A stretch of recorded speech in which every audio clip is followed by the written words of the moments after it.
हरे कृष्णा। सभी का स्वागत है। भगवत गीता का सुंदर पाठ चल रहा है, अध्याय नंबर 7, जिसका शीर्षक है भगवत ज्ञान। भगवत ज्ञान शीर्षक नाम सुनते ही हमें पता चल जाता है कि भगवान इसमें हमें बहुत ही महत्वपूर्ण ज्ञान देने वाले हैं। भगवान का ज्ञान, भगवान अपने बारे में बताएंगे और इस सृष्टि के बारे में बताएंगे कि इस सृष्टि का और भगवान का क्या आपस में रिलेशन है। तो करंटली भगवान हमें ये बता रहे हैं कि भगवान की दो शक्तियां हैं या दो प्रकृतियां हैं, अपरा प्रकृति और परा प्रकृति। इन्हीं दोनों चीजों से ये पूरी सृष्टि है। यानी कि सृष्टि में क्या है, या तो चेतना है या फिर पदार्थ है, या सजीव है या निर्जीव है। दो ही तो चीजें होती हैं, तीसरी तो कोई और चीज होती ही नहीं। तो जो अपरा प्रकृति है यानी कि निर्जीव है, पदार्थ है, वो श्री कृष्ण ने दिया है। जो परा प्रकृति है यानी कि आत्मा है, जीव है, वो प्रभु का दिया हुआ है। तो दोनों प्रकृतियां श्री कृष्ण ने दी है, तीसरी कोई बस्ती नहीं। इसका मतलब ये सृष्टि श्री कृष्ण की दी हुई है। इस तरह से श्री कृष्ण हमें ज्ञान दे रहे हैं। जो आज का सेशन है बड़ा इंपॉर्टेंट होने वाला है। आज भगवान इसका एक एग्जाम्पल लेंगे कि इस पूरी सृष्टि में भगवान कैसे विद्यमान है। हरे कृष्णा। उससे पहले हम भगवान की वंदना कर लेते हैं और गुरु महाराज की वंदना करते हैं जो हमें ये ज्ञान देते हैं भगवान का। हरे कृष्णा।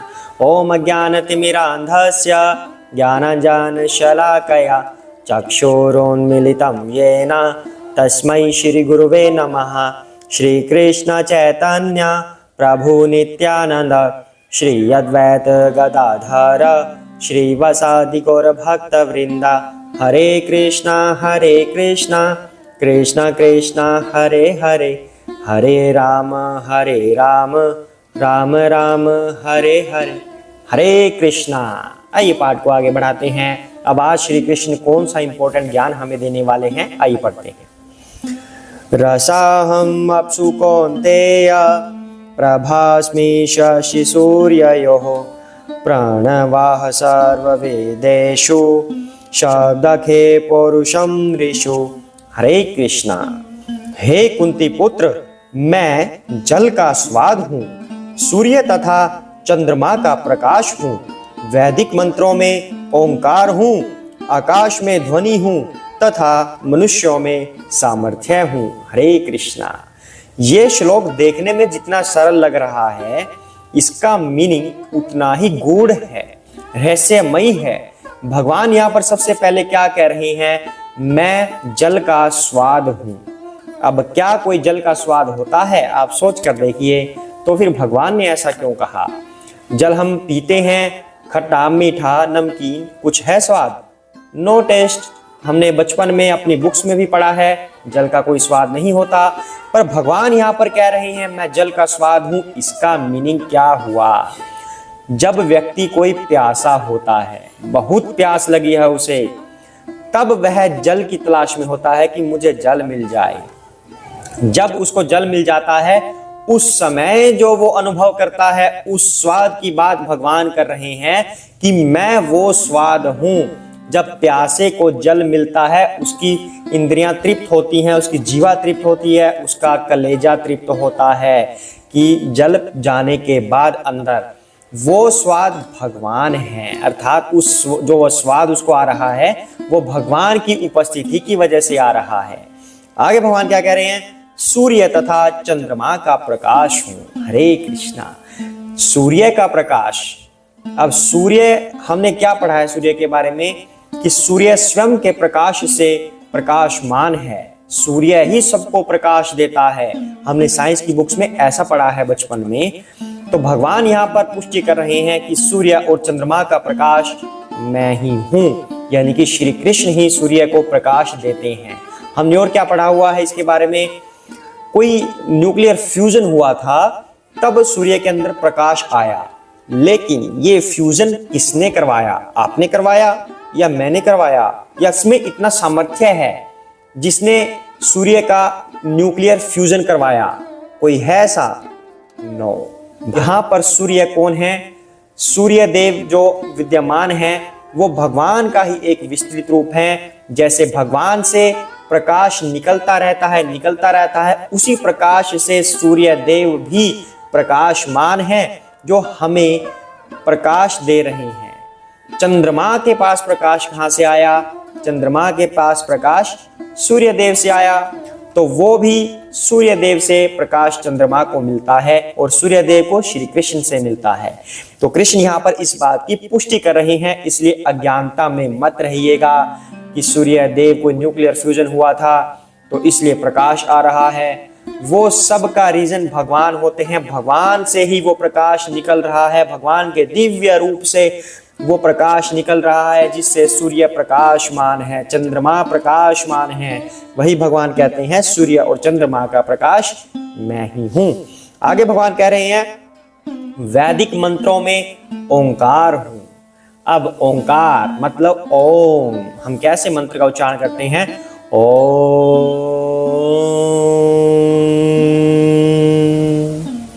ऐसे मंत्र का उच्चारण करते हैं। तो ओम का मतलब क्या है? ओम ध्वनि। ओम कैसे बनी है? अ, उ, म, इन 3 लेटर से ओम बनता है। अ का मतलब क्या है? अ का मतलब स्वयं श्री कृष्ण है, भगवान। अ भगवान से बना है, भगवान को रिप्रेजेंट कर रहा है अ। और उ का मतलब ऊर्जा, यानी कि शक्ति। भगवान की ऊर्जा, भगवान की शक्ति कौन है? श्रीमती राधा रानी। और म का मतलब सभी जीवात्माएं, आत्मा। तो इन 3 शब्द से क्या बनता है? भगवान, भगवान की शक्ति और सभी जीवात्माएं, अर्थात ये एक आध्यात्मिक पावर बन जाती है। तो ओम भगवान स्वयं है, श्री कृष्ण है। अब सभी मंत्रों का उच्चारण, कोई भी मंत्र हम ले लेते हैं, शनिदेव का मंत्र लेते हैं, सूर्य देव का मंत्र लेते हैं, शिव शंकर भोलेनाथ का मंत्र लेते हैं, कोई भी मंत्र लेते हैं उसके अंदर ओम आता है। तो हम सोच लेते हैं कि ये ओम इस पर्टिकुलर देवता के लिए प्रयुक्त हुआ है। तो ओम भगवान कह रहे हैं मैं स्वयं हूं। जब भी हम मन से, अपने जीवा से ओम शब्द का उच्चारण करते हैं, इसका मतलब हम भगवान का और उनकी शक्ति का उच्चारण कर रहे हैं, स्वयं अपनी आत्मा का उच्चारण हम कर रहे हैं। ओम शब्द स्वयं भगवान श्री कृष्ण है, ऐसा कहा जा रहा है। दूसरे शब्दों में यहां पर भगवान ने ये नहीं कहा कि ओम निराकार है। कभी कभी ये मान लिया जाता है कि ओम का मतलब निराकार। भगवान ने ऐसा नहीं कहा कि मैं निराकार ओम हूं। भगवान ने कहा है कि मैं ही, जो वैदिक मंत्रों में उच्चारण किया जाता है ओंकार, वो ओम मैं हूं। तो यहां पर क्या लिखा हुआ है? प्रणवः सर्व वेदेषु।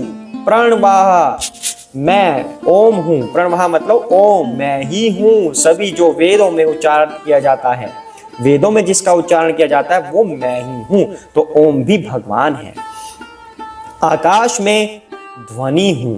अब आकाश में ध्वनि, आकाश में ध्वनि मतलब जब हम आवाज करते हैं, कुछ बोलते हैं, ये बोलने की जो आवाज आप सुन पा रहे हैं, यानी कि इस वायु के अंदर से निकलते हुए ध्वनि की तरंगे जा रही हैं, किसी के कानों पर पड़ती है और वो उसे सुन पाता है, तो वो ध्वनि श्री कृष्ण की वजह से है। अगर वो ध्वनि निकल रही है, अगर कोई उसे सुन पा रहा है, तो वो ध्वनि के अंदर जो आवाज है, या कह सकते हैं कि जो ध्वनि है सुनने योग्य, वो श्री कृष्ण की ताकत की वजह से है। अदरवाइज उसे हम सुन भी ना पाते, वो जनरेट ही ना हो पाती। मनुष्यों में मैं सामर्थ्य हूं। अब ये बहुत इंपॉर्टेंट बात भगवान ने बता दी, मनुष्यों में मैं सामर्थ्य हूं। सामर्थ्य मतलब हमारी पावर, हमारे अंदर जो कैपेसिटी है वो श्री कृष्ण स्वयं है। अब कोई व्यक्ति ऐसा कहता है मैं बहुत अच्छा सिंगर हूं, मैं बहुत अच्छा गा सकता हूं, मुझे सामर्थ्य है अच्छा गाने का, मेरा कंठ बहुत ही उत्तम है। कोई कहता है मैं बहुत अच्छा डांसर हूं, मैं बहुत अच्छा नृत्य कर सकता हूं, मुझमें ये कला है। कोई कहता है मैं बहुत अच्छा क्रिकेटर हूं। कोई कहता है मैं बहुत अच्छा व्यापारी हूं, मैं बहुत अच्छा व्यापार कर सकता हूं, मुझ में बहुत अच्छी कला है, ये गुण मेरे अंदर भरा हुआ है। कोई कहता है मेरे खून में ये कला भरी हुई है, किसी भी चीज के बारे में। तो मतलब जो वो सामर्थ्य इंसान के अंदर है, इंसान तो अपनी ईगो पर लेकर बैठ जाता है, घमंड में बैठ जाता है कि ये मेरा सामर्थ्य है। लेकिन भगवान श्री कृष्ण इस बात की पुष्टि करते हैं कि वो सामर्थ्य मैं हूं। अगर श्री कृष्ण की कृपा उस इंसान पर ना हो, श्री कृष्ण तत्व उस इंसान के अंदर ना हो, तो वो सामर्थ्य नहीं होगा। अगर किसी में वो सामर्थ्य है तो श्री कृष्ण की वजह से है। अब समझ लीजिए, अगर कोई इंसान ये सोचता है कि मेरे अंदर सामर्थ्य नहीं है, मतलब क्या हुआ, उसे श्री कृष्ण तत्व की आवश्यकता है। श्री कृष्ण का मंत्र जप कीजिए, हरे कृष्ण कृष्ण कृष्ण हरे हरे, हरे राम राम राम हरे हरे। श्री कृष्ण की कृपा अवश्य उसे मिलेगी, उसके अंदर वो सामर्थ्य आएगा, क्योंकि श्री कृष्ण स्वयं उसकी जीवा पर विराजमान रहते हैं, उसके मन में श्री कृष्ण विराजमान रहते हैं, उसके हृदय में श्री कृष्ण विराजमान रहते हैं, उसका पूरा शरीर और उसकी आत्मा कृष्णमयी हो चुकी है, तो क्यों नहीं श्री कृष्ण उसके अंदर आएंगे, तो उसके अंदर सामर्थ्य अवश्य आएगा। तो ये भगवान यहाँ पर पुष्टि कर रहे हैं, प्रमाण दे रहे हैं। भगवान ने क्या क्या बताया इस श्लोक में, जल का स्वाद मैं हूं, आकाश की ध्वनि मैं हूं, और सूर्य चंद्रमा का प्रकाश मैं हूं, मंत्रों का ओंकार मैं हूं, मनुष्यों में सामर्थ्य मैं हूं। ये हमने श्लोक पहले भी कई बार सुना होगा, लेकिन इसके बारे में हमने ढंग से आज समझा है कि श्री कृष्ण क्या बताना चाह रहे हैं। तो ये कितना इंपॉर्टेंट श्लोक है, हम इसको बिल्कुल सहज में नहीं ले सकते। अगर इसको समझने लगे तो बहुत गहराई तक हम जा सकते हैं। आशा करते हैं आपको ये अच्छे से समझ आया होगा। नहीं भी आया हो तो आप कॉन्टैक्ट करके फिर से समझ सकते हैं, जो भी आपके डाउट हो। तो इसी श्लोक को आगे बढ़ाते हुए श्री कृष्ण और भी एग्जाम्पल ले रहे हैं। अब नेक्स्ट श्लोक को हम पढ़ते हैं। हरे कृष्ण। पुण्यगंधा पृथिव्यां च तेजा चास्मि विभावसौ, जीवनं सर्वभूतेषु तपा चास्मि तपस्विषु। हरे कृष्णा। मैं पृथ्वी की आद्य सुगंध और अग्नि की ऊष्मा हूँ। मैं समस्त जीवों का जीवन तथा तपस्वियों का तप हूँ। हरे कृष्णा। तो भगवान अब क्या कह रहे हैं यहाँ पर, मैं पृथ्वी की आद्य सुगंध हूँ, मतलब मिट्टी की सुगंध। अब मिट्टी की सुगंध कौन ले सकता है? जो गार्डनिंग करता है, बगीचे में रहता है, पानी देता है, तो उसमें कितनी सुंदर मधुर सुगंध आती है। वो सुगंध मैं हूं, ऐसा श्री कृष्ण कह रहे हैं। दूसरे रूप में उसी मिट्टी से भांति भांति के फ्लावर्स निकलते हैं, फूल निकलते हैं, गुलाब का फूल, कोई और फूल, उनमें से कितनी अच्छी सुगंध आती है। भगवान ने यहाँ पर आद्य शब्द का प्रयोग किया है, आद्य सुगंध, जिसमें विकार ना हो, विकार रहित सुगंध। जैसे हम डिओ स्प्रेज लेते हैं, ठीक है, उनमें क्या होता है, उनमें विकार होता है। जो हम स्प्रे अपनी बॉडी पर लगाते हैं या वस्त्रों पर लगाते हैं, कैसा विकार होता है, उसमें अल्कोहल होता है। तो वो अल्कोहल वर्जित होता है, वो एक प्रकार से विकार है। लेकिन भगवान कह रहे हैं कि पृथ्वी की आद्य सुगंध हूं मैं, यानी कि जिसमें विकार नहीं है वो सुगंध मैं हूं। फ्लावर्स में कोई भी विकार नहीं होता, वो विकार रहित सुगंध होती है। गुलाब की सुगंध हमें कितनी ही मधुर लगती है। इस तरह अलग अलग फ्लावर्स में अलग अलग सुगंध है, लेकिन वो आती कहां से है? मिट्टी से आती है। यानी कि हमारी पृथ्वी हर सुगंध को अपने अंदर जकड़े हुए है, ग्रहण किए हुए है। वही मिट्टी हमें अलग अलग फ्लावर्स देती है और सुगंध देती है, जो भगवान की प्रेजेंस की वजह से है। भगवान कहते हैं कि वो मिट्टी की खुशबू मैं हूं, कोई और नहीं है कि वैसे ही अपने आप बन गया फ्लावर, किसी साइंटिस्ट ने कोई फ्लावर बना दिया। नो, भगवान ने बनाया, अपने आप को प्रकट हो रहे हैं पृथ्वी से भगवान की शक्ति की वजह से। कहते हैं भगवान अग्नि की ऊष्मा मैं हूं। अब आग का स्वभाव कैसे होता है? गर्म। तो वो गर्म स्वभाव किसने बनाया? किसी साइंटिस्ट ने बनाया। हम कहते हैं कि माचिस की तीली से आग लगा दी, वो गर्म हो गई, थोड़ा सा हाथ लगा के देखा, हाँ बहुत गर्म है। तो वो गर्म किसने बनाया? साइंटिस्ट ने बनाया। कौन साइंटिस्ट कह सकता है कि वो गर्मी मैंने बनाई? खोज हुई थी कभी, जैसे हम बुक्स में पढ़ते हैं कि ऐसे दो पत्थरों को रगड़ दिया, कुछ चिंगारी सी हुई, उससे पता चला कि हाँ कोई अग्नि भी है। यानी कि खोज हुई थी कि कोई अग्नि है, पर वो आई कहां से?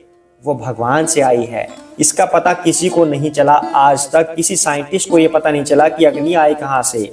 वो पता लगा ही नहीं सकते, क्योंकि वो समझना ही नहीं चाहते। भगवत गीता में स्पष्ट लिखा हुआ है कि वो अग्नि की ऊष्मा मैं हूं, यानी कि श्री कृष्ण स्वयं में है। हमारे शास्त्रों में तो ये सब पहले से ही लिखा जा चुका है कि पृथ्वी पर जो जो चीजें हैं वो कहां से आई हैं। इवन पृथ्वी भी कहां से आई है, ये ग्रह कहां से आए हैं। अब इन भांति भांति की खोजों से कुछ हमें पता नहीं चलता, ये हमें कंफ्यूज ही करते हैं। तो भगवान कह रहे हैं अग्नि की ऊष्मा मैं हूं, जो गर्मी अग्नि में आती है वो मेरी प्रेजेंस की वजह से आती है। मैं समस्त जीवों का जीवन हूं। अब जीवों का जीवन मतलब आत्मा तो अंदर है, तभी तो वो जीव बना है, लेकिन उसके अंदर उमंग कहां से आई? कहते हैं ना, ये मैन रॉकिंग, ये ऐसे, मतलब अंदर जीवन, जीवों के अंदर जीवन आ गया, ऊर्जा भर गई। वो कौन है? वो ऊर्जा मैं ही हूं, ऐसा श्री कृष्ण कह रहे हैं। जो जीवों के अंदर भी जीवन भर दिया वो श्री कृष्ण की वजह से है। अब एक बॉडी के अंदर जो चेतना आती है यानी कि आत्मा आती है, वो तो श्री कृष्ण है ही, वो तो कई बार भगवान बता चुके हैं। लेकिन उसके अंदर जो ऊर्जा आती है, वो जोश आता है, वो जीवन जीने की उमंग आती है, वो भी श्री कृष्ण है। अगर श्री कृष्ण तत्व उसके अंदर विद्यमान न हो तो इंसान बिल्कुल निराश हताश रहेगा, उसके अंदर वो उमंग भी नहीं होगी। भगवान आगे कह रहे हैं तपस्वियों का तप मैं हूं। अब तपस्वी कितनी मुश्किल से कोई तप करते हैं, चाहे गर्मी हो, गर्मी में पसीने में वो तप करते रहते हैं, सर्दियों जैसी ठंड में वो तप करते रहते हैं, कितनी भी मुश्किलें हो, भूखे प्यासे वो तप करते हैं। भगवान कहते हैं कि वो तप भी मैं हूं। कोई इस घमंड में ना रहे कि मैं अपनी सामर्थ्य से ये कर रहा हूं। भगवान ही सामर्थ्य देते हैं, भगवान ही वो तप है। अगर कोई तप कर पा रहा है मतलब भगवान की कृपा उसके अंदर है, भगवान स्वयं विद्यमान है उस तप में। तो आज हम ये 2 ही श्लोक करेंगे। इन 2 श्लोकों पे हमें पूर्ण तरह से मंथन करना है। इन चीजों को अपनी व्यावहारिक नॉलेज से अटैच करके देखना है, प्रैक्टिकल नॉलेज से अटैच करना है कि जो चीजें हम इस धरती पर देख रहे हैं, हमारे इर्द गिर्द देख रहे हैं, वो हर चीज, उसकी जो भी क्वालिटी है, वो क्वालिटी श्री कृष्ण की वजह से है, हमारी वजह से नहीं है। अगर कोई साइंटिस्ट कहता है कि ये चीज मैंने पैदा की, तो आप उसको मूर्ख जानिए। क्यों जानिए? इन साइंटिस्ट कभी भी सिर्फ आविष्कार कर सकता है, खोज कर सकता है। खोज किसकी होती है? जो चीज पहले से एग्जिस्ट करती है, मतलब कोई चीज गुम हो गई, उसे हमें ढूंढना है, तो ढूंढेंगे तो उसको ना, जो चीज गुम हुई थी, यानी कि कोई चीज पहले से एग्जिस्ट करती है, उसी की खोज होगी। इसी तरह साइंटिस्ट हर चीज की खोज कर सकते हैं, उसे क्रिएट नहीं कर सकते, उसका रूप बदल सकते हैं। कि जैसे पहले पत्थर से आग लगा के देखी थी, फिर माचिस बना दी, माचिस से आग लगा सकते हैं, कागज में आग लगा दी, कपड़े में आग लगा दी, किसी और चीज में आग लगा दी, तो वो उसका रूप बदल सकते हैं पर उसे क्रिएट नहीं कर सकते। ऐसा श्री कृष्ण कह रहे हैं। तो आज हम इस पर इस तरह से मंथन करेंगे, जो भी हम चीज देख रहे हैं, जो भी उसके अंदर क्वालिटी है, जैसी भी ऊर्जा है, उसके अंदर श्री कृष्ण विद्यमान है, इसी वजह से वो वस्तु चलायमान है। हरे कृष्णा। अगर हम ये चीज देखने लग जाएंगे तो हम कृष्णमयी हो जाएंगे, हमारी बुद्धि सही तरह से कार्य करने लगेगी, हम कृष्ण की मंत्र जाप हम करते रहेंगे। सभी साथ में अब श्री कृष्ण का मंत्र जाप करेंगे। हरे कृष्ण कृष्ण कृष्ण हरे हरे, हरे राम राम राम हरे हरे। हरे कृष्णा।